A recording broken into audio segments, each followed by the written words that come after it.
మన ప్రొడ్యూసర్ మన నిజామాబాద్ ప్రొడ్యూసర్ శిరీష్ గారికి గట్టిగా చప్పట్లు. శిరీష్ గారు మాట్లాడే టైం రానే వచ్చేసింది. Good evening sir. Sir centre sir, మన మన Nizamabad centre. Good evening everybody. First time నేను నిజామాబాద్లో మాట్లాడుతున్నాను. ఇప్పటి వరకు అసలు నేను ఎప్పుడు స్పీచ్ మాట్లాడలేదు. ఎందుకంటే మన నిజామాబాద్ ఇక్కడికి వచ్చారు కాబట్టి అందరికీ నేను పేరున థ్యాంక్స్ చెప్పాలి. అది నా కృతజ్ఞత. వెంకటేష్ గారికి, మా హీరోయిన్స్ మీనాక్షి, ఐశ్వర్య, ముఖ్యంగా మా డైరెక్టర్ అనిల్ రావిపూడికి మరియు అందరూ సినిమాకు పనిచేసిన అందరికీ థ్యాంక్ యూ వెరీ మచ్.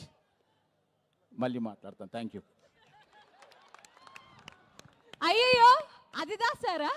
అంతేనా సార్? ఆయనేమో స్పీచ్లతో వైరల్ అవుతుంటే మీరే